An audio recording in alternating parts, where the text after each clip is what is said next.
vou fazer a abertura e você pode se apresentar. Então, muito boa noite, sejam todos muito bem-vindos e bem-vindas. Nós estamos aqui hoje com a Marina Colerato. Eu sigo o perfil dela do Instagram há muito tempo, sou uma enorme fã do trabalho dela. Ela é uma das pessoas mais significativas hoje no Brasil que eu considero que fala sobre ecofeminismo, né? Que fala sobre como esses assuntos eles não podem andar separados, né, Marina? Como a gente tem que pensar como um todo, né? Os direitos humanos, os direitos da natureza, os direitos trabalhistas, e a gente faz parte de um todo, né? Não existe uma luta por uma causa sem todas elas juntas. Então, é com muita alegria que eu começo aqui hoje, fico até emocionada, e passo a palavra para a Marina. Bom, eu que agradeço, acho que a Fernanda foi muito generosa, tem bastante gente ótima fazendo coisas legais, mas obrigada por me convidarem, enfim, a gente está participando super ativamente da Semana Fashion Revolution esse ano. Eu também acho que não esperava uma sala tão grande, tem tantos eventos acontecendo, né, que a gente acaba se perdendo, então é legal que tem tanta gente assim. Bom, eu pensei assim num roteirinho, vou me apresentar rapidinho para quem não me conhece, depois vou apresentar rapidinho o Modifica, falar sobre o relatório,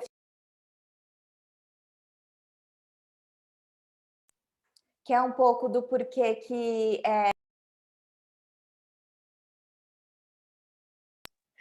deu certo?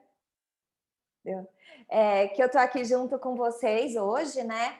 Bom, então, e aí no finalzinho deixei um tempo para perguntas e respostas, enfim, mas vocês podem ir deixando as perguntas no bate-papo e depois eu dou uma lida, ou Fernanda me dá um help aí para a gente ir respondendo as perguntas. Bom, eu sou a Marina Colerato, eu sou jornalista, pesquisadora e diretora executiva do Instituto Modifica. O Instituto Modifica é uma organização de mídia, pesquisa e educação que atua pela justiça socioambiental e climática com uma perspectiva ecofeminista. Sou cofundadora da agência de design e comunicação Futura Moda e colunista da L Brasil. Minha pesquisa de mestrado conecta clima, neoliberalismo e ecofeminismo. Faço mestrado em Ciências Sociais pela PUC, então isso tudo está muito interligado com a minha área de pesquisa, embora a minha área de pesquisa no mestrado não seja moda, a minha formação é moda, eu trabalhei sempre na comunicação, e o Modifica surgiu em 2014, então só para vocês entenderem um pouquinho da minha trajetória. Eu já fiz de tudo um pouco, dou aula, palestra, no comecinho de carreira crepei sapato em backstage de desfile, no extinto Mini Hotspot, que era bem legal, de São Paulo Fashion Week, mas isso já faz bastante tempo, denuncia um pouco a minha idade. E daí o Modifica é essa organização então de mídia e pesquisa, a gente atua sempre a partir de uma perspectiva interseccional, que é um pouco do que a Fernanda falou, de conectar os temas, né? A rede produtiva da moda para a gente é um espaço muito rico de debates, porque a moda tem uma rede produtiva bastante extensa, dialoga com vários setores da sociedade, com vários setores da economia, né? Tem atores muito importantes neste campo, como o agronegócio brasileiro. Então, é um espaço onde dá para a gente conversar sobre muitas coisas e sobre muitos temas. Particularmente, eu tenho trazido muito 2 debates em se tratando... Desculpa, gente, foi meu gato. Ele não para. Em se tratando de moda e sustentabilidade, que é essa relação da moda com o clima e essa relação da moda com questões de gênero, né? Então, esses são os meus macro temas de interesse que vocês vão ver muito no Modifica isso, mas a gente aborda outras temáticas também pela ótica da justiça socioambiental. Bom, como é que a gente chegou no relatório Fios da Moda? Eu vou falar na velocidade 2.0, porque essa sou eu normalmente. Mas qualquer dúvida, qualquer coisa, vocês vão deixando lá que depois eu retomo. O relatório Fios da Moda, ele na verdade, começou a ser desenhado lá em 2016, 2017, mais ou menos, 2017, 2018. Eu já tinha muita vontade de olhar para a rede produtiva a partir da indústria têxtil, né? Então, a partir da produção das fibras e fios e tecidos, né? E a gente conseguiu o suporte financeiro via um edital global da Lowndes Foundation, que é um antigo Instituto C&A, que é uma organização global filantrópica. Eles abriram um edital global, a gente foi um dos 4 selecionados. Era um edital que queria aumentar a quantidade de dados acessíveis sobre a economia circular e também trazer uma abordagem de justiça social para a economia circular. Para a gente foi bem perfeito, assim, porque o Modifica, a gente usa muito a palavra justiça socioambiental, porque não tem como separar questões sociais de questões ambientais. Eu vou falar um pouquinho isso conforme eu for falando para vocês do relatório.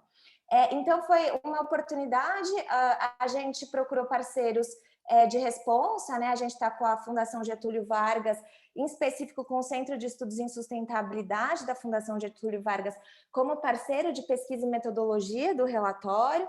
A gente também contou com a parceria da Regenerate Fashion, que é uma agência europeia para a circularidade, que está começando a atuar no Brasil e foi uma parceria super bacana. E a gente tem toda uma estrutura de comunicação da Voice 176, que foi bem interessante também, porque o relatório é essa provocação entre a união da moda e da ciência, mais especificamente do jornalismo e da ciência. E na comunicação, a gente fez uma aproximação entre este resultado, que é esse jornalismo e essa ciência, com a arte. Então, o relatório ganhou uma versão em música, feita pela cantora e compositora Carol Nine, a gente teve um filme. Então, a gente desdobrou, né, o relatório em peças mais lúdicas, para as pessoas se aproximarem do tema, né? A gente reconhece a densidade, a complexidade do material, são quase 200 páginas, talvez até mais, uma vasta bibliografia. Então, a gente sabe que tem que passar essas mensagens de várias formas, né? Então, resumindo um pouquinho o relatório Fios da Moda, como é que a gente chegou nele? A gente chegou nele nessa trajetória. O principal objetivo do relatório Fios da Moda é sistematizar informações e incentivar a produção de novos dados e novas informações sobre a indústria de têxtil e confecção brasileira, né? Então, o que a gente está chamando de indústria da moda.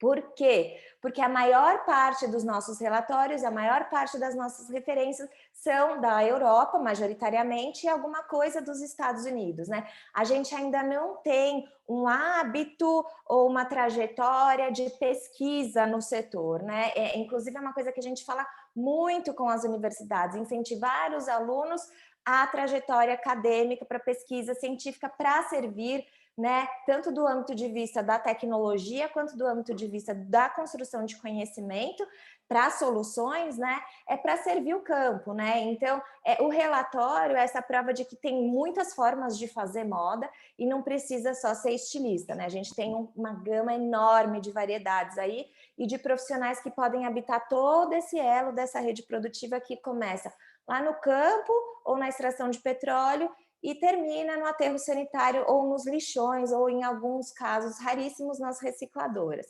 Então, ele também é essa provocação de unir jornalismo e ciência, e mostrar que moda faz ciência, né? Que a gente consegue e a gente precisa, porque os nossos desafios são por demais complexos, né? Então, a gente precisa se debruçar sobre os problemas para conseguirmos encontrar soluções. A gente entende também que a gente sabe, né, que estamos numa crise emergencial climática. Eu gosto sempre de lembrar que a pandemia foi prevista em 2012, tem livro, tem paper, tem pesquisa, tem um monte de coisa.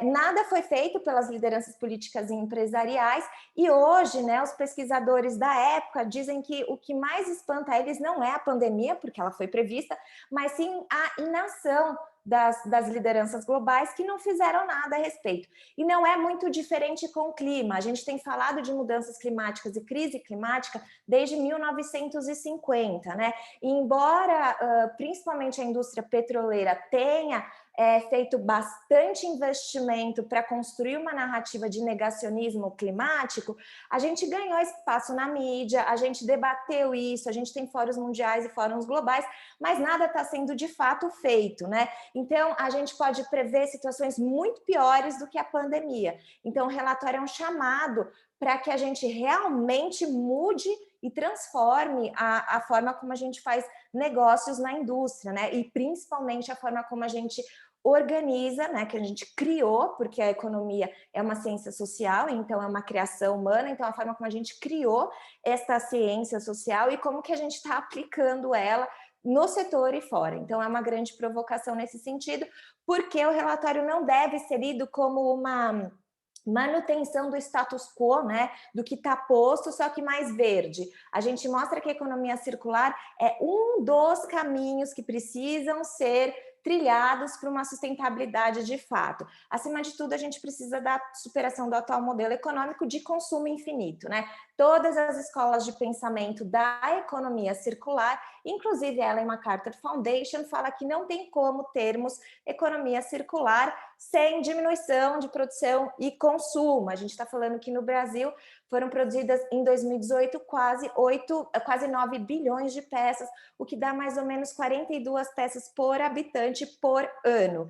A gente sabe que, dada a desigualdade do país, a gente tem pessoas que não compram 42 peças por ano e a gente tem pessoas que compram muito mais que isso. Então, a gente tem uma desigualdade brusca, né, tanto na rede produtiva, com os elos do setor, quanto no varejo, na forma como as pessoas acessam moda, né? Então, esse é um dado que a gente traz no relatório e que a gente levanta essa questão para não entender que se a gente fazer uns ajustes nesse sistema que a gente tem, vai funcionar. Não vai, né? Não é pequenos ajustes, é uma transformação radical de raiz do problema, né? Radical, a origem da palavra é de raiz do problema. Então, a gente olha para a raiz do problema, que é o nosso modelo, nosso sistema econômico, principalmente enviesado no neoliberalismo global. Então, a gente coloca essa provocação no relatório. Tem um monte de dados, um monte de soluções alternativas, mas a primeira coisa que vocês vão ler lá é exatamente a necessidade de repensar modelos de negócio atrelados a novos sistemas econômicos, né? Porque a gente está dizendo que repensar o modelo de negócio é fazer mais do que vender produtos, produzir e vender produtos. Quais são as alternativas que a gente tem para fazer moda, saindo e quebrando essa lógica de fazer e vender produtos? Né? Essa também é uma provocação da economia circular, não é uma provocação do relatório, é uma provocação da economia circular, que a gente reforça no relatório, né? Mas a gente, como eu falei para vocês, a gente lê essa economia circular a partir de uma perspectiva do sul global, né? A partir de países que são produtores de commodities, extrativistas, historicamente extrativistas, né? Colonizados e que ainda permanecem na lógica econômica da colonização. Então, a gente precisava aterrissar qualquer debate sobre economia circular dentro das epistemologias do Sul. Então, não dá para a gente pensar a economia circular a partir das epistemologias europeias, porque são outros conhecimentos, outras realidades, outros fazeres, né? Então, a gente aterrissa para o Sul e faz a provocação de que as commodities da indústria da moda estão sendo extraídas daqui e sendo exportadas, né, transformadas em fios e tecidos e importadas de volta. Só que nesse processo, as externalidades negativas, né, o que a gente chama de externalidades negativas, o reflexo do uso intensivo de agrotóxicos, o desmatamento, as monoculturas, a poluição de águas, todos esses itens que vão estressando a relação produtiva com a comunidade local precisam ser considerados levando em conta que a gente está aqui e a nossa produção está aqui, né? Por exemplo, a gente está falando do país que é o segundo maior exportador de algodão do mundo. A gente está entre os 5 maiores produtores de algodão do planeta. A gente também é o 10º maior exportador de celulose solúvel. A celulose solúvel é a matéria-prima da viscose. Ela vem a partir de monoculturas de eucalipto. Mesma lógica do papel higiênico ou do papel, enfim. Então, se vocês colocarem monoculturas de eucalipto, questões de trabalho, monoculturas de eucalipto, uso de agrotóxico, vocês vão achar um monte de problemas relacionados à produção desta matéria-prima, tanto no âmbito social quanto no âmbito ambiental. Então, a gente olha para este lugar, né, gente? A gente não está na Europa, a gente está no Brasil. Inclusive, parte da narrativa europeia de sustentabilidade depende da lógica extrativista do sul global. Então, a gente também faz uma provocação internacional, porque o relatório também está em inglês, a gente tem toda uma articulação internacional para que, a partir das fibras que fluem na rede produtiva internacional, a gente consiga responsabilizar os diversos atores por coisas como um aborto em cada 4 grávidas em regiões que produzem algodão e usam os 10 tipos de agrotóxicos mais vendidos no Brasil. A gente está falando do glifosato, um deles, né? Então, a gente está dizendo que a moda que usa este algodão e chama muitas vezes eles de sustentável por uma ou outra certificação é conivente com a morte desses bebês ou fetos, ou dependendo do estágio que a gente está falando aí. Se a gente continua ignorando isso, né? Ignorando os passos de aprovação dos venenos no país nos últimos 3 anos aí, a gente está sendo conivente enquanto indústria. Então, não tem todos os nossos discursos de sustentabilidade, eles vão por água abaixo, porque não tem como a gente falar de sustentabilidade em um aborto espontâneo a cada 4 grávidas, ou a 10% de todos os pesticidas consumidos no país numa única cultura, ou a maior cultura que mais consome agrotóxico por hectare. Não tem como conectar esses dados aqui com a sustentabilidade, né? Ainda é possível porque é muito desconhecido, a gente não debate isso dentro do setor, fica muito no campo das questões de trabalho, que de fato ainda não estão resolvidas, que ainda temos muitas questões, mas quando a gente olha para a rede por inteiro, a gente vai ver uma série de problemas. E por que a gente olha para a rede por inteiro? Porque a gente vive num sistema complexo. Não dá para dizer, olha, eu vou mexer aqui e todo o resto, sabe, não tem nada a ver comigo. Na verdade, não. O sistema, por ser complexo, todos os elos estão interligados e todas as ações vão afetar os outros, né? Não tem como a gente pensar em uma causalidade linear, porque em sistemas complexos as coisas estão acontecendo simultaneamente e em concordância, às vezes, entre si e às vezes em discordância. Então, o relatório é essa perspectiva sistêmica, né? A gente sai um pouco, olha a moda 360 ali para entender os impactos ao longo de toda a rede. A partir do momento que a gente fez isso, a gente consegue entender como é que a gente melhora, onde a gente tem que melhorar, quais as ações que a gente precisa ter para realmente transformar essa lógica, para realmente pensar numa moda sem veneno, para realmente pensar numa moda que gere inclusão, né? Inclusão, que gere regeneração, porque a gente está falando de economia circular e regeneração é um princípio da economia circular. Então, se a gente não olha, se a gente não mapeia, a gente não consegue saber. E a gente percebeu que há uma sistemática falta de informações sobre o tema. A gente, para vocês terem uma noção, a gente encontrou menos de 5 estudos sobre a produção da viscose, uma análise de ciclo de vida da viscose, 5 estudos globais, né? A gente analisou uma série de bancos de dados, porque o FGV-SES tem acesso a todos os bancos de dados de pesquisa que vocês possam imaginar, e a gente não tem esse material, né? Então, das duas, uma, ou ninguém está olhando para isso, as corporações não estão fazendo rastreabilidade de sua rede produtiva, ou as informações que tem estão engavetadas, a gente não tem acesso a informações confidenciais que a gente não pode trabalhar com, não pode discutir, ou seja, não serve para nada, não serve para o campo, né? Então, a gente tem também essa provocação aí no relatório de dizer, gente, por estar interligado, seu relatório engavetado não vai servir a ninguém nem a você mesmo, porque você vai depender de outros atores se movimentando contigo para você conseguir fazer a transformação que você quer, senão você não vai conseguir. Você pode conseguir em pequenos lugares ali, mas você não vai conseguir como um todo. E eu gosto de trazer um exemplo, exatamente as questões de trabalho, né? A partir das diversas exposições de casos de trabalho análogo à escravidão, algumas marcas conseguiram construir algumas ilhas de excelência para tentar se livrar do problema.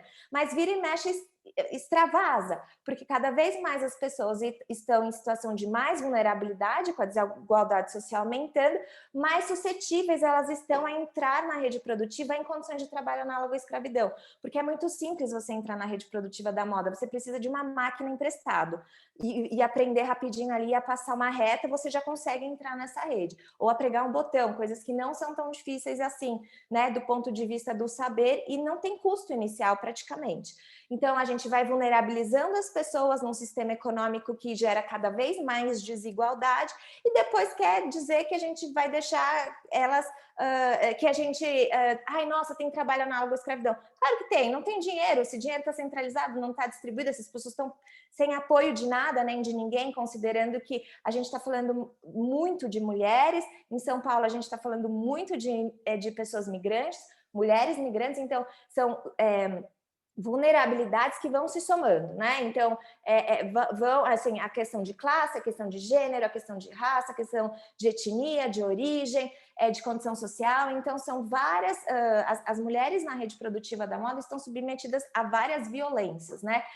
E não vai ser construindo clusters de excelência que a gente vai resolver esse problema, né? Esse problema é um problema do sistema, é um problema social e a gente precisa encarar ele como tal. Então, como é que eu consigo sistematicamente gerar maior benefício para a sociedade para que eu não tenha pessoas vulnerabilizadas adentrando a minha rede produtiva o tempo todo, que elas tenham condições dignas de vida, não é nem de trabalho, é de vida, né? E isso é uma questão do Estado, isso é uma questão das empresas que aceitam uma produção tão baixa, que estão o tempo todo migrando de país atrás das legislações mais frágeis e dos preços mais baratos, né? Então, a gente tem essa chamada de responsabilização sempre nesse sentido, porque se a gente não olhar para o sistema, a gente não vai conseguir, de fato, inferir nele, né? E, por fim, é claro que, por fim, assim, da apresentação do relatório, ele não é um estudo exaustivo, né? Ele foi a primeira iniciativa de sistematização. Então, foi um trabalho de 16 meses, assim, de uma dedicação intensa de todas as pessoas envolvidas. Então, foi eu, mais uma jornalista, mais uma pesquisadora, mais 2 especialistas, mais um campo ali de pessoas no FGV-SES. Então, foi um trabalho realmente de muita dedicação, que a gente percebeu que foi só o primeiro passo, porque ainda há muito a ser pesquisado, inclusive mais estudos a serem feitos sobre as fibras que a gente analisou, que foi a viscose, o poliéster e o algodão, que são as 3 fibras mais utilizadas na moda e no Brasil também, então não muda muito. No Brasil, a única diferença é que, diferente do resto do mundo, o algodão ainda é a fibra mais utilizada à frente do poliéster, que tem origem no petróleo, né? A viscose, que tem origem na celulose solúvel, dos eucaliptos, que vem ali da eucaliptocultura, e o algodão do que a gente chama de cotonicultura. Lembrando que 99% da produção do algodão brasileiro está no Cerrado, aquele lugar que já foi completamente desmatado e devastado, né? Então é bastante importante a gente ter isso em mente. Inclusive, alguns pesquisadores já mostraram que chegamos a uma devastação sem retorno do Cerrado, algo que a gente está tentando a muito custo evitar com a Amazônia, mas está difícil, né? Então, assim, a gente consegue ver como a moda está ligada a um ambiente macro que muitas vezes a gente não imagina, não aprende na escola e muito menos vê na mídia, né? Então, a gente está vendo, por exemplo, as movimentações para aprovação da PL 6299/02, que é uma aprovação que visa maior flexibilização no processo de aprovação dos agrotóxicos, e a gente tem uma associação setorial envolvida nessa aprovação, se movimentando. A gente acha que a moda não está no Congresso, a moda está no Congresso via sessões setoriais, pressionando por mudanças em legislações de trabalho, pressionando em mudanças por legislações de distribuição de terra, de uso de agrotóxico. Então, a gente está ali em todos os lugares, né? A gente só não imagina que a moda está ocupando esse lugar mais tá. E daí é importante a gente saber para a gente ocupar também, porque senão a gente é uma ocupação unilateral ali, né, desse espaço que defende só um tipo de interesse, né? Então, o relatório, ele também mapeou esses diversos atores. Então, a gente tem academia, a gente tem grandes varejistas e tecelagens, a gente tem organizações do terceiro setor que fazem advocacy, que trabalham com os temas socioambientais. A gente tem, inclusive, recomendações para jornalistas que querem cobrir, né, esse tema. Então, é um relatório que ele é bastante vasto e que serve para muita coisa, né? Para a gente gera insumos para muita coisa, para novas conversas. Ele é, acima de tudo, uma iniciativa para gerar novas conversas e colocar o debate dos impactos da indústria da moda numa mesa de CEOs que hoje são de homens brancos, mas que a gente quer ocupar esse espaço junto, né? E que vai debater e vai disputar, sobretudo, essa narrativa de sustentabilidade que está sendo mercantilizada e despolitizada cada vez mais, né? O relatório também junto com o Modifica, né, essa disputa de narrativa para dizer, gente, sustentabilidade não é isso, né? A gente precisa dar um passo à frente, a gente não pode se contentar com uma sustentabilidade que mata pessoas, ou que, no mínimo, coloca-as à beira de uma situação de desespero, né? De tanta falta de recursos, de tanta falta de apoio. Então, tá aí a provocação sempre, né? A gente vai disputar essa narrativa porque não é fazendo uma peça com meia dúzia de peça que você tinha no estoque que você vai ser chamado de sustentável, não, porque a chamada está bem mais embaixo.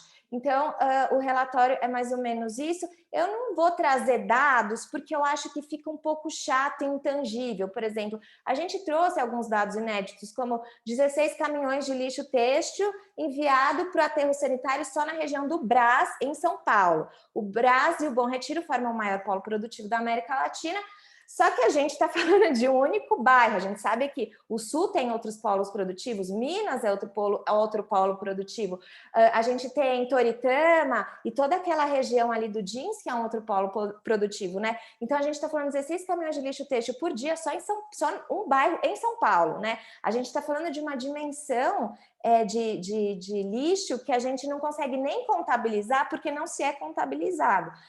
E daí uma provocação. Política Nacional de Resíduos Sólidos poderia muito bem incluir uma linha para que as confecções e tecelagens precisassem reportar esse lixo têxtil, né? Mas não há nenhum tipo de controle, não há nenhum tipo de recolhimento para reciclagem, a não ser que isso seja feito de fato pela própria empresa. Então, empresas que cortam o tecido em casa lidam com aquele resíduo, né?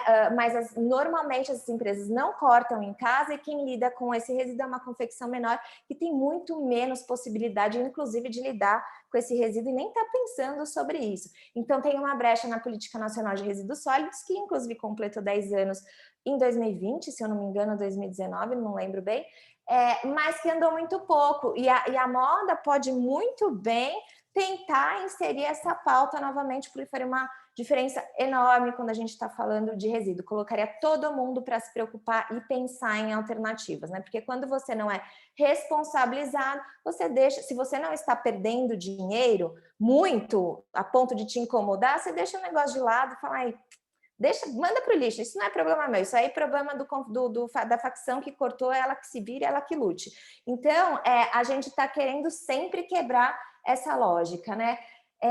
Não vou trazer todos esses dados, porque é boring, acho que vocês podem ler, não faz sentido nenhum eu ficar aqui falando sobre eles, inclusive porque no relatório eles estão contextualizados. Então, acho que a gente pode aproveitar esse tempo final aí, que é 25 minutos, às vezes parece muito, mas fica curto, para quem quiser mandar pergunta ou quem quiser que fale sobre um tema específico.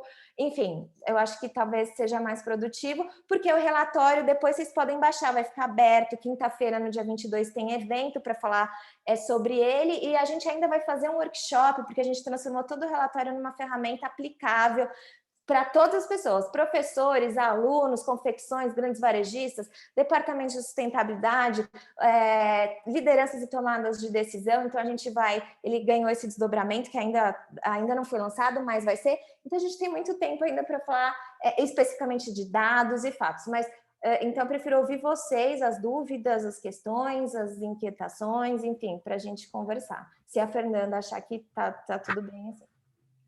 Bom, Marina, eu acho assim que, como você falou que você fala na velocidade 2, eu acho que você trouxe para a gente, assim, pessoal que me conhece aqui, né? Eu tenho alunos aqui hoje com você de 3 universidades que eu já dei aula, na Tecnológica Federal do Paraná, no campus de Apucarana, né? Atualmente eu estou na Universidade Estadual de Maringá e também já atuei na particular Universidade FASEC de Cianorte. Então, eu tenho alunos hoje aqui de 3 faculdades que me conhecem e de diversas outras cidades e estados que não me conhecem.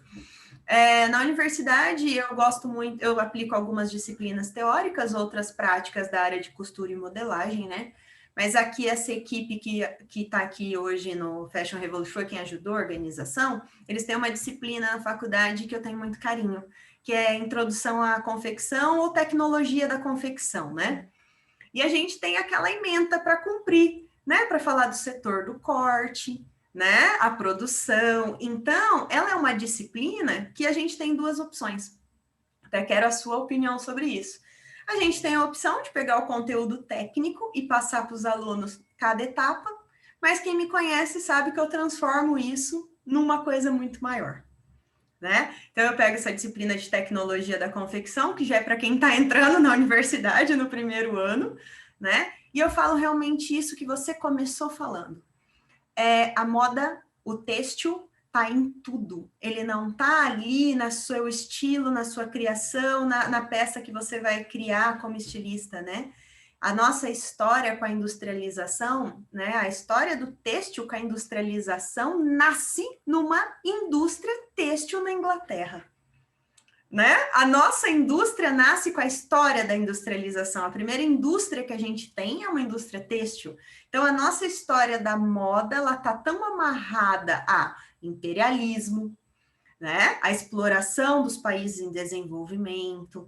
Então, esses questionamentos são, sim, parte da universidade. São parte das disciplinas. Você começou falando, né, que muitas vezes esse debate não vem para onde devia estar, que é para o aluno que entra na faculdade. E eu acho que você começou, assim, falando exatamente sobre isso. Então, eu fiquei muito feliz de saber que estamos conectados nos assuntos. Aí, agora, eu quero falar desse assunto com você. Eu quero que você fale mais sobre a mercantilização do conceito de sustentabilidade, que eu acho que isso está em pauta, está na moda. Temos a Nike começando a campanha de recolher, né, tênis usados e revender como uma forma de brechó interno, né? Toda essa... O que é aquilo que você fala, que é absorver um conceito e esvaziar? Pode falar disso mais para a gente? Posso. Até só fazendo uma amarra que você falou da questão da Revolução Industrial, né? Eu acho sempre legal lembrar que todas as mais importantes greves que a gente está dizendo, então no Brasil em 1917, que foi a primeira grande greve, foi uma greve de trabalhadoras da indústria têxtil, né? Quando a gente fala sobre as greves de 1800 e lá vai pedrada, por exemplo, como as primeiras greves na França, em Lyon, a gente estava falando também de já trabalhadores têxteis, né? Se a gente pensa, por exemplo, em como os Estados Unidos e essa revolução industrial foi forjada na Inglaterra via mão de obra escrava nas plantações de algodão, a gente está falando de uma moda que historicamente está fundamentada na exploração de pessoas, né? Então a gente ainda não superou isso, a gente está nesse processo, né, constante de superação. De que hoje a gente não tem mais as grandes tecelagens, né? Mas tudo aquilo se transforma nas pequenas confecções, onde a gente vê aquela série de problemas. E é um movimento natural do capitalismo, né? Absorver as suas críticas. Na verdade, a gente olha para ele e vê que um dos motivos pelos quais ele é tão persistente, tão difícil, né, de ser superado, é que ele tem uma habilidade muito grande em transformar todo projeto, toda contraconduta em produto. Então, rapidamente, lutas que são fortemente contra o sistema viram tendência. E isso é muito, assim, para gente que está, né, no campo, né? E quando eu falo campo, eu falo esse lugar de atuação, de ativismo, militância, pesquisa, tal. É muito desgastante, porque aí você fala, gente, mas assim, você está sempre correndo deles, entendeu? Assim, sempre. Você está tendo que estar sempre à frente, mas ainda assim você vai ser pego. Seu discurso vai ser envelopado numa narrativa de marketing e vai ser vendido, né? E aí a gente tem o neoliberalismo dizendo que tudo é sobre o indivíduo. Tudo é sobre o que você faz, o que você pensa, o que você gosta e, claro, o que você pode. Então, a narrativa do consumo consciente, no âmbito do individualismo, ela dominou, porque ela cai muito bem com o discurso envelopado do capitalismo global de consuma essas mercadorias e resolva os problemas do mundo via cartão de crédito. Todo mundo fica feliz no final do dia e a gente segue fazendo os negócios como de costume, né? Então é muito difícil mesmo. A gente vê. Eu gosto muito de lembrar do movimento punk, porque o movimento punk é lido pela moda e pela história da moda como algo que aconteceu na moda, como que a moda, sem querer, se apropriou daquele movimento. O movimento punk é um movimento de contra-conduta fortíssimo na introdução do neoliberalismo na Inglaterra. Né, uma resposta, inclusive, incisiva da escola de Chicago, né, dos pensamentos neoliberais e da agenda neoliberal e do fim do estado de bem-estar social na Inglaterra. Ele foi transformado em tendência, moicanos, alfinetes e roupas de consumo, né, e produtos de consumo. Mas era um movimento de contraconduta muito forte na Inglaterra naquele momento, inclusive em Nova York. Era um movimento dos dissidentes, dos deixados para trás, dos pobres, da periferia de nova-iorquina.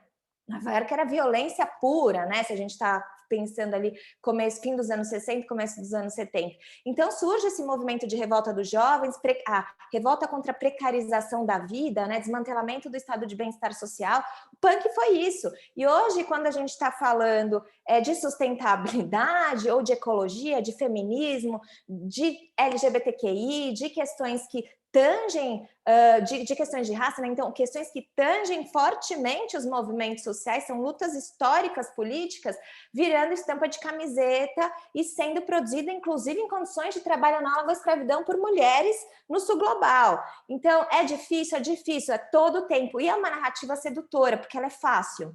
Você só precisa comprar, você não precisa fazer mais nada. É simples, você já compra mesmo, mas é só você mudar o que você compra, né? Então, não é uma narrativa que diz, gente, a treta é séria, a parada vai ter que ser coletiva, a gente vai ter que se organizar, porque o capitalismo global e o próprio fluxo de mercadorias de capital é muito bem organizado.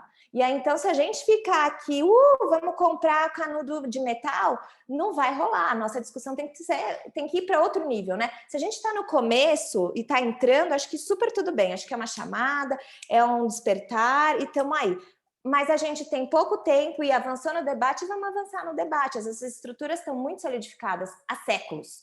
Né? Então, o nosso devir é histórico, provavelmente a gente não vai ver as mudanças que a gente quer ver, mas a gente tem que tentar, pelo menos, influenciar a história da forma como a gente acredita, né? Então, não vai ter como escapar, é um movimento que acontece, e claro, surgem coisas legais, a gente está falando de uma galera que tem muito dinheiro, mas assim, dinheiro que a gente não sabe dizer quanto, porque o nosso cérebro não sabe processar depois dos milhões, por isso que a gente é tão condescendente com os bilionários, porque a gente não faz ideia de quanto eles têm de dinheiro, a gente não consegue dimensionar.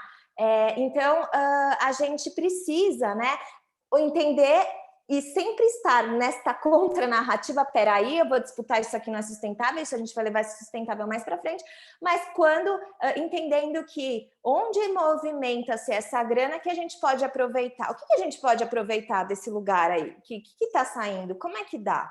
Né? Como é que e é realmente na narrativa de tirar proveito da situação e tentar fazer o melhor, porque é o que eles fazem o tempo todo, né? Com as nossas narrativas, com as nossas pesquisas, com os nossos trabalhos, com o nosso ativismo, né?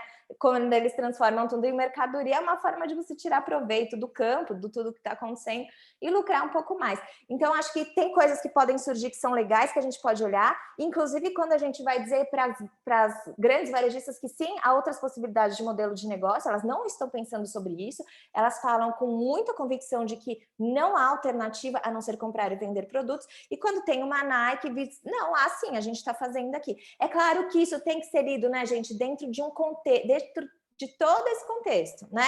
É a solução, a Nike sendo a empresa que é centralizadora de renda, pagando dinheiros milionários para publicidade, e quando você vai ver o disparate em investimento em sustentabilidade, claro que não, a gente tem que ler isso num contexto, né? Mas entender também, então, entender que a gente também pode usar esses movimentos a nosso favor em alguns momentos. Então, quando alguém falar, não dá, mas olha a Nike é uma puta empresa global, ela tá fazendo. Então, assim, acho que dá, né? Então, a gente começa a aproveitar também dessas narrativas para criar uma contranarrativa de disputa. É o que eu vejo, assim. E principalmente, se vai descer dinheiro, fazer coisa com creators, eu acho super interessante, porque pega essa grana, entendeu? Pega essa grana e coloca no seu meio, porque o nosso grande problema, quando a gente tem essa centralização tão grande de renda, a gente está falando de uma centralização muito grande de poder, né? Isso dificulta a gente a se locomover, porque todo mundo precisa comer. Então, eu sou super a favor dessa perspectiva. Coloca no contexto, aproveita o que você pode e bora para frente, sabe? Muito bom. Marina, a Júlia Codonho, ela deu palestra ontem, né? Foi nossa primeira palestrante, ela está aqui hoje na sala. Ela fez uma pergunta no chat, eu queria pedir permissão para ela fazer ao vivo mesmo, perguntar e conversar aqui com a gente. Seja claro, manda, Júlia, a gente se conhece já. Já até esperava uma pergunta, hein, Júlia? Seja tranquila. Oi, tudo bom? Tudo bem. Gente, hoje eu tô com a câmera fechada, porque depois dessa semana toda eu tô, tipo, falando com vocês, ouvindo e, tipo, fechando o resto. É sempre bom ouvir Má, sempre bom estar por aqui. Na verdade, eu queria te perguntar, Má, eu sei que não vai ter uma resposta fechada, mas eu gosto de ouvir sua reflexão sobre o tema, e vem sendo sempre uma provocação, né? Principalmente por conta da área da educação.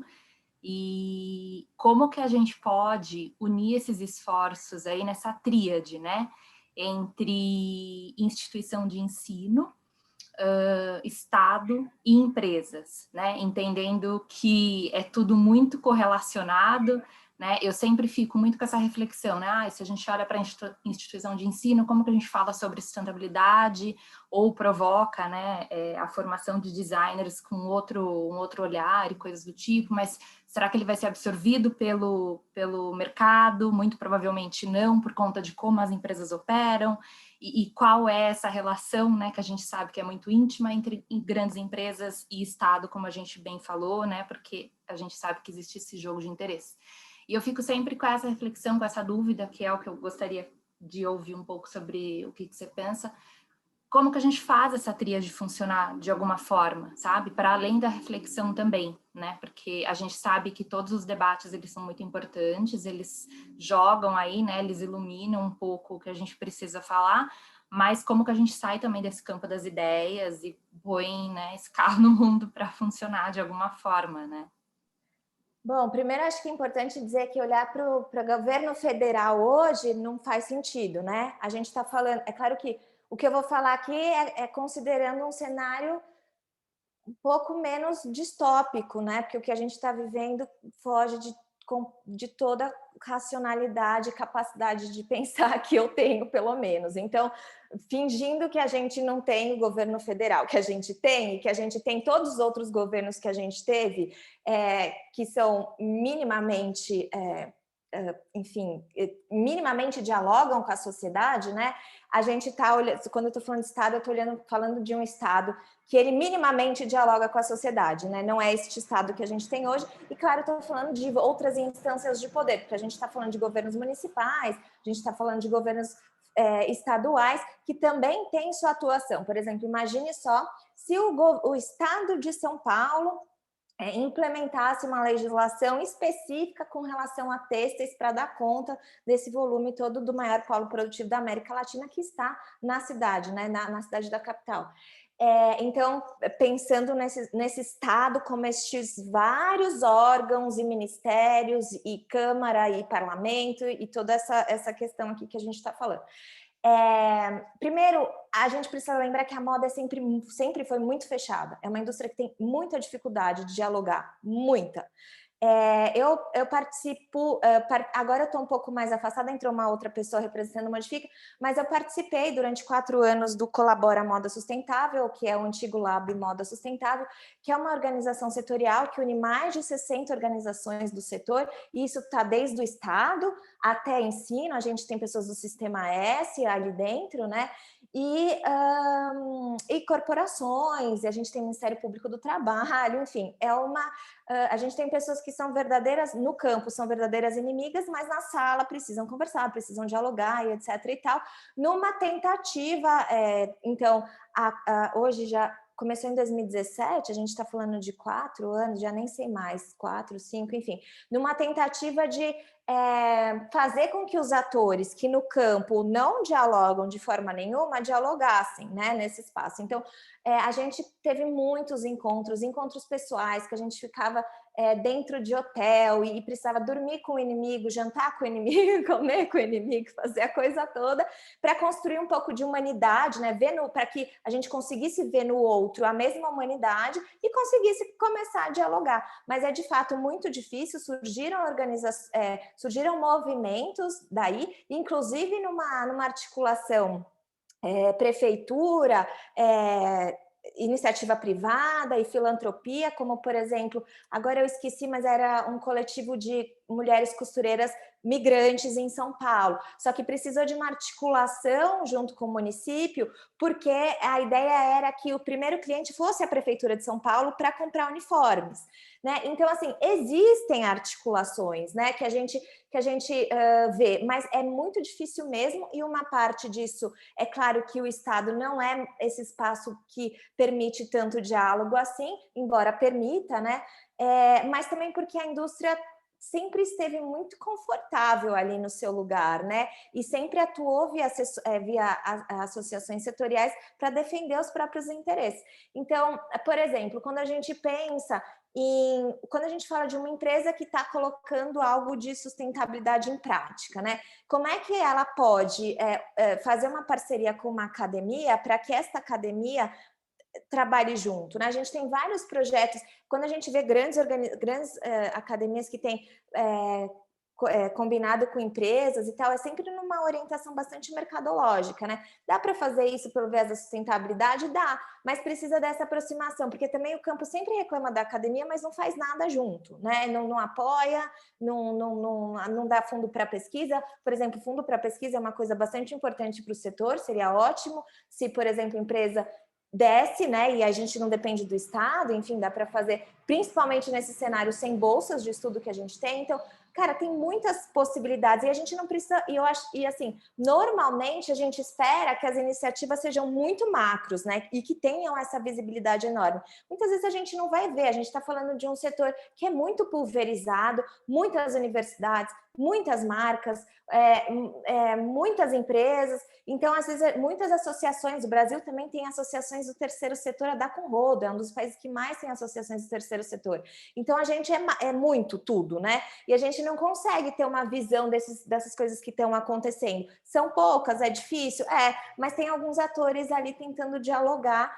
E eu acho que a gente pode olhar para essas iniciativas menores, como é que a gente aplica aqui? Será que dá? Será que eu consigo? Enfim, então é claro que nesse caso do Lab dependeu de uma boa vontade, aí de uma vontade de alguns financiadores promover esse diálogo, por entender a necessidade da colaboração, mas a trajetória de colaboração na indústria da moda é muito difícil, né? A gente compartilha mal fornecedor, porque a gente acha que vai ser roubado. Então, tem inclusive uma questão cultural de colaboração para a gente superar. Mas é difícil mesmo, por isso que a gente precisa, por isso que, na minha visão, a gente precisa de pessoas atuando nisso em vários lugares. Então, num Ministério Público, numa organização da sociedade civil, numa empresa, dentro de um laboratório de pesquisa, sabe? A gente precisa de ocupar muito mais número muito mais lugares do que a gente ocupa hoje para conseguir forçar esses diálogos. Para mim, é o que eu vejo, assim, como é que a gente ocupa esses lugares presencialmente, mesmo estando. Então, estou trabalhando naquela empresa, estou, né, ocupando esses lugares para que realmente dali a gente consiga criar, porque no fim das contas são algumas pessoas dentro dos lugares que abrem algumas portas para essa colaboração. E essas algumas pessoas, às vezes, podem ser um de nós, né, nesse lugar que está abrindo esse espaço. Então, para mim, ocupar é muito importante. E o tempo todo, né, desconstruir a cultura da competitividade, tentando achar essas organizações que estão funcionando, mesmo que em tamanhos pequenos, para ver como é que dá para a gente aprender com elas. Eu acho que seria um pouco por aí. Não, perfeito, concordo plenamente, assim, acho que furar as bolhas, né, que é o que a gente mais tem falado, acabou até se esvaziando, mas acho que é realmente furar essas bolhas, né, a gente está catequizado quase todos os dias, né, então acho que é expandir. Esses dias eu fiquei até um pouco assustada ouvindo um talk que teve com um pessoal do Fashion Law, que a gente, enfim, acaba esperando algumas falas, digamos assim, mas me preocupou muito porque, não menosprezando, mas a única tese que estava sendo defendida ali, que obviamente tem toda a sua legitimidade, mas era com relação à apropriação intelectual e coisas do tipo. Mas em nenhum momento se discutindo sobre relações de trabalho, por exemplo, ou problemas que são muito maiores, muito mais expressivos, que de fato matam pessoas, enfim, isso não era debatido, né? Então, acho que é isso que você falou, acho que é estar realmente, né? E como a gente até falou um pouco sobre isso ontem, né? Como que a gente, enquanto pessoas, a gente sair também desse local de consumidores que a gente foi colocado, como você bem relembrou hoje, e voltar a nos vermos enquanto pessoas para que a gente possa, de fato, agir de alguma maneira, que seja para 5 pessoas, que seja para 10, para 20, enfim, mas que você possa expandir essa rede, né?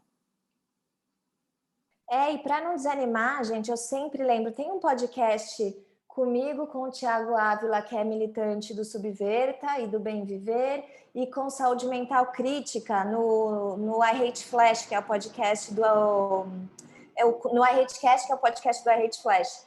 E a gente fala sobre futuros possíveis, futuros desejáveis, e logo no comecinho, um pouco de como lidar com o desânimo que bate invariavelmente, inclusive naquele dia que eu gravei o podcast, eu tava por terra, eu tava tipo assim, gente, se eu morresse agora, tava ótimo, já tava feliz, já tava bom.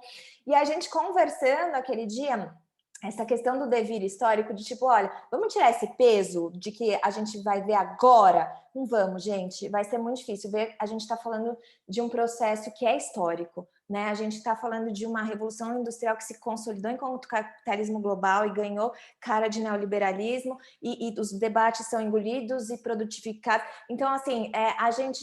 E isso cansa e vai, chega uma hora que você não quer mais saber nada. Então, se a gente tiver essa perspectiva histórica, né? Então, a gente... o próprio processo de... Marx dizia, né?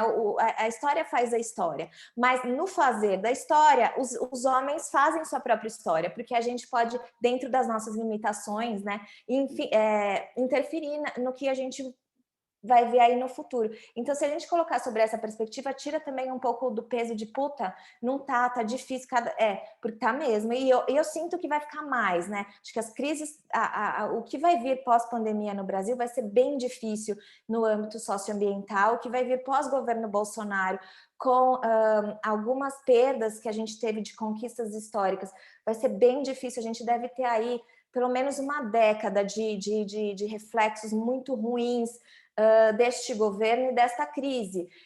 Então, é bom a gente não perder o devir histórico da perspectiva, porque senão a gente vai desanimar, né? Então, vamos pensar que a gente está, igual Marx estava fazendo a sua contribuição, igual um monte de gente fez sua contribuição lá atrás, né? Einstein, Rosa Luxemburgo, uma galera, Simone de Beauvoir, uma galera muito massa, Angela Davis fazendo até hoje. Ela não está fazendo para agora, algumas coisas a gente até consegue colher, mas a gente está fazendo para o que vai vir e a gente não vai ver. Muito bom, Marina. Eu ia te pedir que você falasse alguma coisa, realmente fechasse falando alguma coisa aí para o pessoal que é aluno, que eu sei que às vezes bate aquele desespero.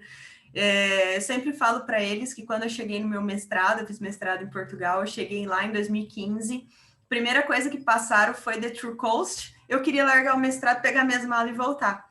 Eu falei isso para eles essa semana em sala de aula, eu falei, a gente tem que fazer o contrário, agora que eu estou caindo na consciência o que eu posso mudar. E a gente não vai mudar o mundo sozinho, a gente não vai salvar o universo, mas é um passinho. É estar junto com as pessoas certas, é estar nas conversas certas, né, Marina? É estar cada minuto ali que você pode fazer algo significativo, uma pesquisa significativa, se colocar a serviço de algo na sociedade que você olha e fala, poxa, isso aqui não tá legal. Como que eu posso me unir a alguém para mexer nisso, né? São os passos pequenos que fazem as coisas se moverem, né? E quantas, né? Vamos agora falar de nós mulheres, quantas ali no passado tiveram que morrer e passar por coisas terríveis para a gente poder estar hoje aqui, ó. Olha aqui a maioria, o que que é? Mulher. Né? Quantas antes de nós? Então, às vezes, a gente está muito no nosso conforto e fala, mas eu não quero pagar por isso, porque tudo tem um preço, né?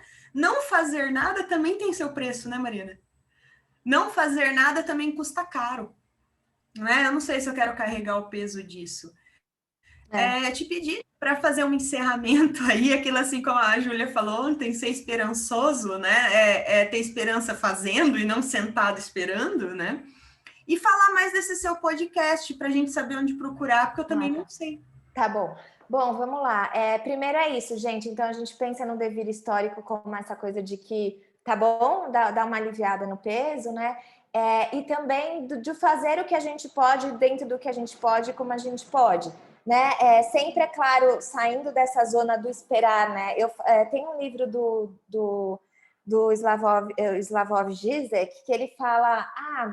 é a coragem da desesperança, né? E às vezes a gente tem que assumir que a luz no fim do túnel é um trem vindo em nossa direção para nos atropelar. A partir daí, aí a gente, tudo bem, entendeu? Tá ruim mesmo, porque não, né, a gente às vezes quer aquele fim hollywoodiano bonito de beijar e feliz para sempre. Tá aí, a situação é caótica, de fato, é crise atrás de crise. Eu brinquei ontem num talk que se o Eric Hobsbawm fosse fazer um livro hoje, seria a Era das Crises, né? Porque teve a Era das Revoluções, a Era dos Extremos, a gente, com certeza, ele faria a Era das Crises. E a gente está vivendo nela, né? Então, é bem difícil mesmo. Mas, quando a gente também tem muitos desafios, a gente também tem muitas possibilidades. Se a gente tivesse uma coisa para resolver, estava bem simples, provavelmente já estaria resolvido, né? E a gente não estaria aqui conversando sobre isso. Então, quando a gente tem muitas coisas, a gente também tem muitas possibilidades.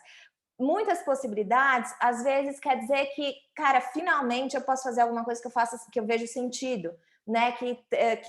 E pode contribuir, e talvez eu não vou ganhar tão bem, eu vou sofrer um pouco, ou vou fazer isso no meu segundo turno, enfim, como é que a gente vai lidar com isso? Cada um vai entender.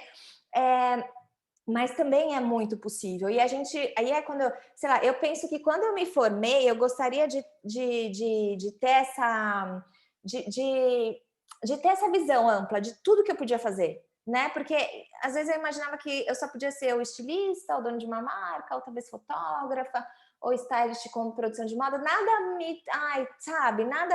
via. Os campos de pesquisa de moda eram muito difíceis, o jornalismo de moda já estava morrendo fazia bastante tempo, né? Agora ele deu uma ressuscitada. Então, esses desafios têm muitos campos de atuação, isso tem que ser sempre uma coisa para vocês pensarem, tipo, cara, eu vou dar uma olhada aqui, vou dar uma pesquisada, vou ver se não tem outro lugar para fazer, outra coisa para pensar, outro campo para eu conhecer, enfim, né? E sempre eu indico muito, gente, assim, dentro do possível de cada um, pesquisa, leitura, ouvir podcast, tem um monte. Este em específico é do I Hate Cast, é o episódio que chama Futuros Possíveis, Futuros Desejáveis. Eu tenho o podcast Backstage, que no Modifica, né? Eu apresento o Backstage e tenho convidadas, então já passou por lá mulheres muito diferentes que vêm de vários lugares da rede produtiva, contando sobre sua história, sua trajetória na moda e sobre seus projetos. A gente tem desde mulheres que trabalham em cooperativas até donas de marca que já são conceituadas. Então, é uma série de pessoas que mostram como tem muitas formas de trabalhar na moda. O próprio relatório Fios da Moda, se vocês entrarem no Modifica ou colocarem Fios da Moda Modifica no Google, vai aparecer com certeza. No nosso Instagram a gente também sempre indica bastante coisa, enfim, então tem bastante, muita coisa para pesquisar e para ler e para aprender. E eu sempre falo, vocês podem também fazer isso dentro do campo de estudo de vocês, né? Tipo, quero olhar especificamente, um tema me interessa muito, a questão do algodão me interessa bastante, ou a questão de como a moda impacta na percepção e na saúde mental de mulheres, por exemplo. Enfim, a gente tem uma... Outro dia me perguntaram como é que ela só poderia unir moda com nutrição, porque ela era formada em nutrição e estava fazendo moda. E daí eu falei, você sabia que na produção do algodão, o algodão agroecológico é uma das matérias-primas que possibilitam a agricultura de subsistência nas zonas rurais, né? Então, se a gente tira o algodão, por exemplo, as pessoas têm só aquela cultura de subsistência, mas não tem dinheiro, né? Então, isso torna mais difícil eles se manterem ali. O algodão agroecológico é uma forma deles terem dinheiro, terem alimentos, né? Então, muitas são mulheres. Então, dá para fazer... Olha a ligação entre soberania alimentar e segurança alimentar com alternativas à produção de matérias-primas, né? Então, cara, dá para pensar a moda sobre muitas perspectivas, então isso para mim é uma coisa que dá um puta gás e um puta ânimo, porque você consegue ver conexões e pensar lugares de ação que não estão estafados e craudiados, né?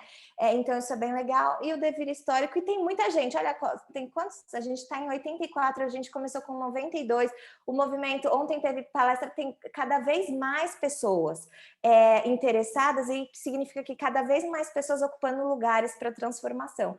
Então tem coisas que a gente pode pensar e tirar desse caldo, dessa era das crises, a partir de um viés de, cara, bora, tá rolando, estão fazendo, vamos junto, entendeu? Então, é muito a partir dessa perspectiva. Eu fico aberta, a Marina Colerato em todas as redes, dá um alô, a Júlia está sempre lá, a gente está sempre trocando. Se tiver dúvida depois também, é só me sinalizar e eu tento responder, enfim, gente. E se a gente podem se ver no evento, se quiserem ir tirar mais dúvidas, estamos por lá. E super obrigada, né, pela presença dessa galera toda, um monte de gente, nessa pré-feriada aqui, segurando firme, para ouvir notícias do fim do mundo. Eu sempre falo assim, vocês segurando firme na minha mão para saber sobre o fim do mundo, é isso. Muito bom, Marina, muito obrigada.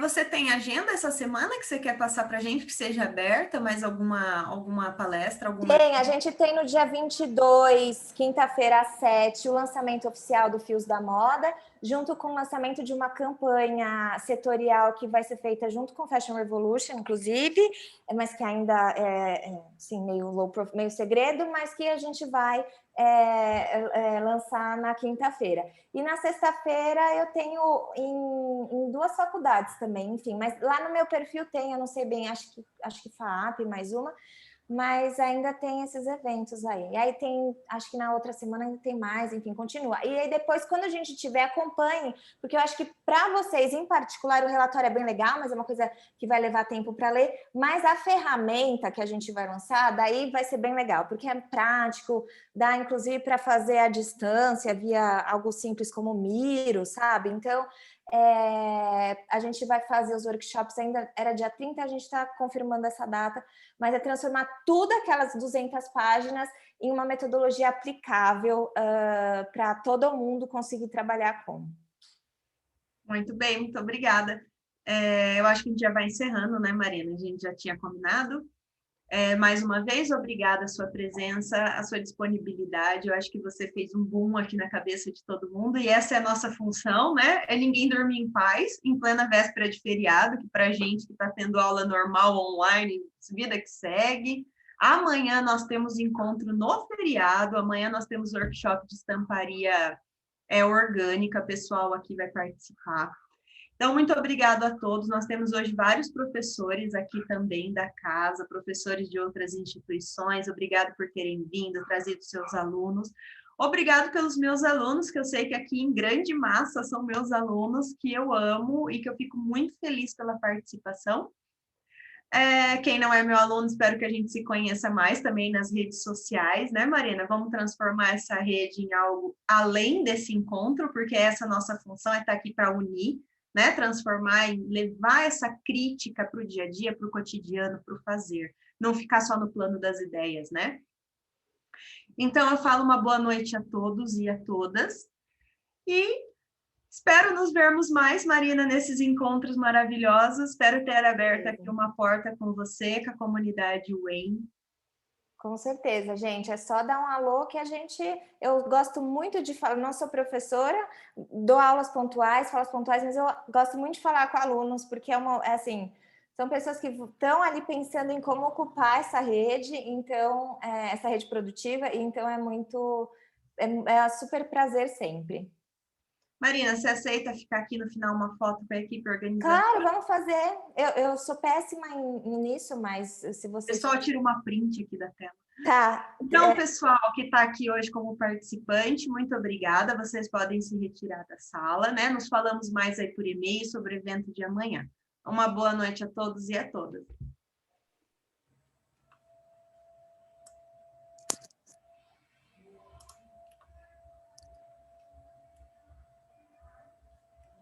Carol, pode ficar. Carol está com 2 perfis, pode baixar o outro? É que eu estou usando o áudio. Ah, não, tudo bem, não só para a gente baixar para a tela, a gente ficar... Eu vou sair aqui. A gente ficar grande. Pode ficar aí, eu já baixo o seu outro aqui. Ah, tá.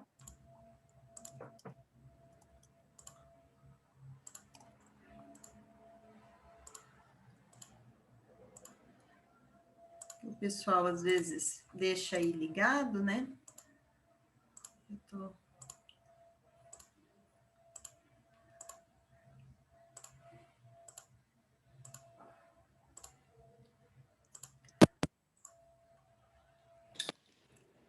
Cadê o povo da print? Vamos lá, todo mundo sorrindo, bem bonito.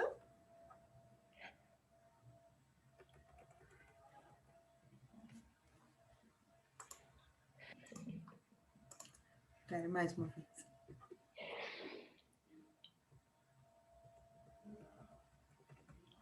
Joia. Marina, muito obrigada.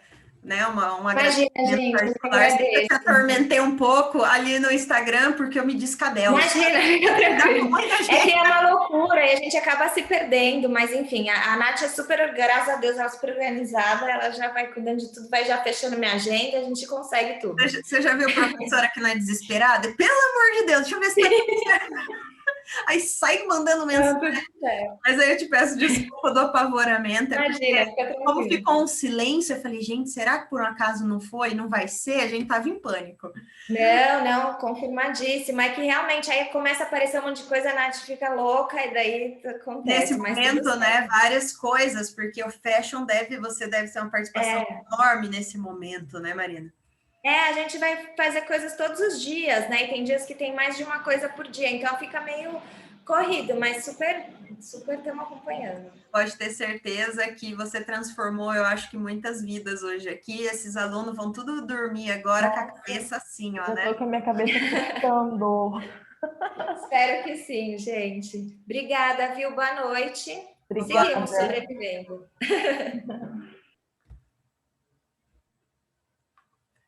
E aí, meu povo, felizes?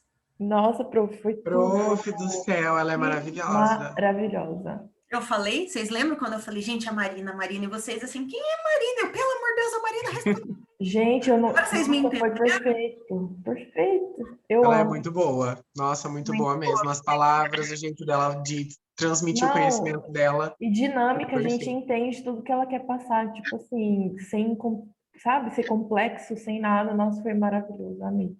Daí a Carol, que não estão na nossa sala, que ninguém pode saber, no primeiro ano, Carol e Dai. Vocês perceberam, né, que muito do que eu trago para a aula de vocês, muito que eu tento questionar da cadeia produtiva, tá em sintonia com isso daí que a gente tem, né, que focar agora. Então, eu espero que vocês carreguem o dia de hoje, assim, com muito carinho, e ainda a gente vai ter 3 encontros incríveis, que eu acho... Eu tô triste que eu não vou participar no de quinta. Eu acho que amanhã é um negócio mais leve, feriado, um workshop. Aí, quinta, a gente vem com o Casulo Feliz, que, gente, o empreendedorismo social fantástico. Eu tô assim, eu cheguei lá, eu quase chorei com ele. Né? É uma pessoa, assim, que mexeu muito comigo. Eu já tô aí para fazer alguns projetos com ele. E sexta-feira... Mas vai ficar gravado, né?